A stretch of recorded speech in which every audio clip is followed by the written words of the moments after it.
শুভ সকাল। সকাল থেকে আবার শুরু করছি আজকে ব্লগটা। তোমরা সব কেমন আছো? আমি খুব ভালো আছি। আজকে তোমরা ব্লগটা দেখো, সকাল থেকে শুরু করে দিচ্ছি। এখন সকালবেলা আজ যা যা করব তোমাদেরকে সমস্তটাই দেখাবো। চলো দেখতে থাকো কী কী করছি। বসে পড়ো, চা খাবা। সকালবেলা ভিডিও হচ্ছে এখন। সকাল থেকে যা যা ভিডিও করবো তাই দেখাবো। হ্যাঁ তুমি কাপ ধরে বসে খালি কাপ, তারপর চা দেবো, তখন চা খাওয়া। বসে আছে দেখো কাপটা নিয়ে।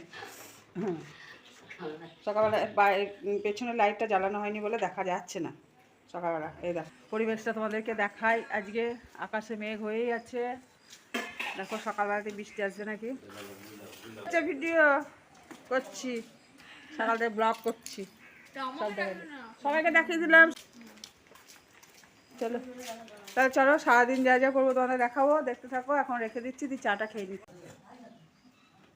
দেখো চা নিয়ে নিলাম, চা খাবো। সব চা খাচ্ছে দেখো। চলো চাটা খেয়ে নিই, তারপর পরে আবার আসছি। না বললে বলতো তো যে কী দিয়েছিস। দেখো সকালবেলা চলে আসলাম ঘরের কাজ করতে। ওপর ঘরে আমার দিদি আছে কাজে, কিন্তু দিদি করলেও আমি একটু ঝাঁটটা দিয়ে দিই, কাজ সেরে দিই, সব পরিষ্কার করে দিই, সরিয়ে টরি দিই, সব মানে যা যা থাকে সব সরিয়ে পরিষ্কার টরিষ্কার করে দিই, দিদি মুছে দেয়। দেখো দিদি ঝাঁট দিয়ে দিচ্ছি।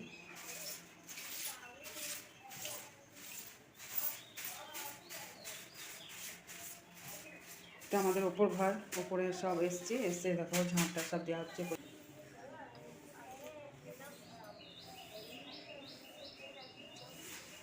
ওই বাড়িতে যে ছেলেগুলো দেখলে ওরা পড়ে, আমার মেয়ে পড়ায় ওদেরকে, সকালবেলা পড়া টিউশনি পড়ছে। চলো এবার আরেকটা ঘর আছে, সেই ঘরটাই ঝাঁটটা দিয়ে আসি গা।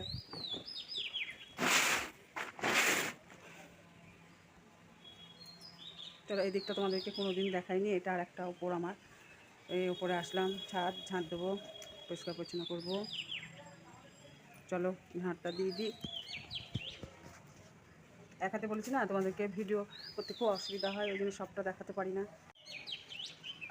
এই দেখো ড্রাগন গাছটা দেখায় ভালো করে। দেখো ড্রাগনের ফল হয়েছে, ফলটা পেকে গিয়েছে। দেখো বন্ধুরা, সকাল থেকে সব কাজ তোমাদেরকে দেখালাম। সকালের কাজ সব কমপ্লিট হয়ে গেল। এবার আমি চান করতে যাব। চান টান করে এসে পুজো টুজো করবো, করে তোমাদের কাছে আবার আসবো, সমস্তটা দেখাবো। তো আজ চলো চান টান করে নিয়ে গা। চান করে এসে যা যা করবো, রান্না বান্না থেকে আরম্ভ করে সারাদিন ব্লগ যা যা করবো তোমাদেরকে সমস্তটাই দেখাবো। তো দেখো আলু ভাজা কেটে নিয়েছি, আলু আর পটল ভাজা করব, করে জল দেওয়া ভিজে ভাত আছে সকালবেলাকার আমরা খাবো।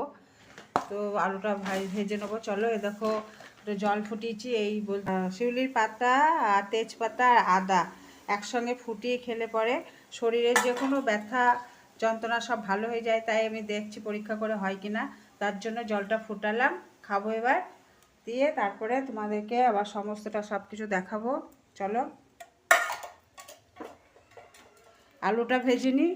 আলুটা ভাজার পরে তারপরে তোমার জলখাবার খাওয়া হয়ে গেল। এবার তরকারি কাটবো। এ দেখো এই শাক খেয়ে বলেছিলাম যে ছাড়িন্তির শাক, এই শাকটার নাম হচ্ছে ছাড়িন্তির শাক। এটা আমাদের গ্রাম্য এলাকাতে পাওয়া যায়। তো আমি রান্না করবো, তার জন্য শাকটা কুচিয়ে নেবো, বাচ্চা হয়ে গিয়েছে।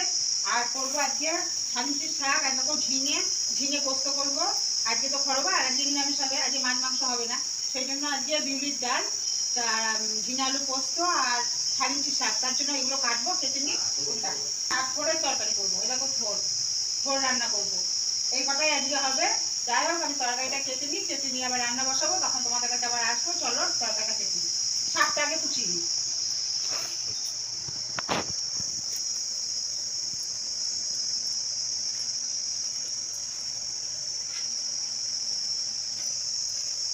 শাকটা কেটে নিয়ে তারপরে ঝিঙেটা কাটবো।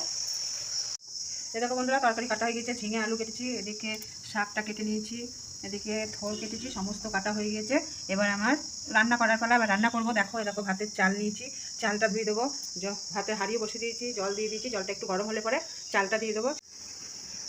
এই দেখো বন্ধুরা ভাত হয়ে গেছে, ভাত এবার নামাবো। তারপরে দেখো সমস্ত রান্নার জোগাড় করে নিয়েছি। শাকের জন্য জিরা আদা বাটা বেটে নিয়েছি, তারপরে পোস্ত বেটে নিয়েছি। এই দেখো পোস্ত বাটা, এই দেখো সর্ষে বাটা, যে থোড়ের তরকারিতে সর্ষে বাটা লাগে, সর্ষে বাটা দিই। তারপরে এই দেখো বিউলির ডাল, আজকে হবে বিউলির ডাল, আজকে শনিবার যেহেতু সেহেতু বিউলির ডাল হবে। এই দেখো শাকে মুসুরির ডাল দেবো এই শাকটাতে।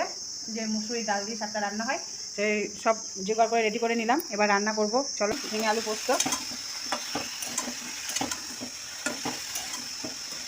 শনিবারের দিন, সোমবারের দিন আমাদের ঝিঙে পোস্তটাই হয় বেশিরভাগ, কেননা আমাদের তো পেঁয়াজ রসুন খায় না, ওই জন্য মাছ টাছ হয় না, দিয়ে কী করবো, কোন তরকারি করবো, এই জন্য আলু পোস্তটাই করি, ঝিঙে আলু পোস্তটাই ভালো লাগে, এটাই করি। দেখো বন্ধুরা, আমার বাড়ির আইসক্রিম আমি নিজে তৈরি করেছি, আমের আইসক্রিম।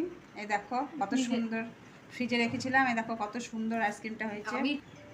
এই দেখো দেখো বন্ধুরা, আইসক্রিম বানিয়েছি, আমের আইসক্রিম আমি বানিয়েছি, ফ্রিজে কত সুন্দর জমে গিয়েছে, দেখো খুব সুন্দর লাগছে দেখতে, খেতেও খুব সুন্দর। দেখো বন্ধুরা, থোড় রান্না করছি। থোড়টা কেমন করে রান্না করতে হয় দেখো। দেখো, থোড়টাকে আগে সিদ্ধ করে নিয়েছি, জলটা ফেলে দিয়েছি, দিয়ে থোড় দিয়েছি। থোড়ের মধ্যে লঙ্কার গুঁড়ো, হলুদ গুঁড়ো, আদা জিরে বাটা, সর্ষে বাটা সব রকম দিয়ে, লবণ মিষ্টি সব দিয়ে এটাকে ভালো করে চটকে মাখিয়ে নিতে হবে। তারপরে কড়াইয়ে তেল পাঁচফোড়ন দিয়ে এটাকে রান্না করতে হবে। দেখো, আজ থোড় রান্না এইভাবে আমি করি, এভাবে করছি। চলো রান্নাটা করি, করে আবার সব দেখাবো। দেখো বন্ধুরা, আমার রান্না বান্না কমপ্লিট। এ দেখো ভাত, এখন সব খেতে দেবো বলে ভাতের ঢাকনাটা খুলে দিলাম। এ দেখো ভাত, এ দেখো আলু পোস্ত, এই দেখো শাক, যে ছাড়িয়েছি শাকের কথা বলছিলাম সেই শাক, আর এই দেখো বিউলির ডাল, এই দেখো থোড়ের একটা তরকারি, আর এই দেখো আমাদের লেবু কাটা রেখেছি, ভাতের সাথে খাবো। চলো এবার আমরা খেয়ে নিই, খেয়ে নেওয়ার পর তারপর তোমাদের কাছে আবার আসছি। চলো, ভাত বাড়াইটা লেবু নিয়ে নিয়েছি, এবার খেতে বসি, তারপর আবার পরে আসি। চলে আসলাম, আজকের মতন এখানে ভিডিওটা শেষ করছি। যদি তোমাদের ভিডিওটা ভালো লেগে থাকে তাহলে লাইক কমেন্ট শেয়ার করে দিও, তো আমার পাশে থেকো, সাবস্ক্রাইব করে দিও, আর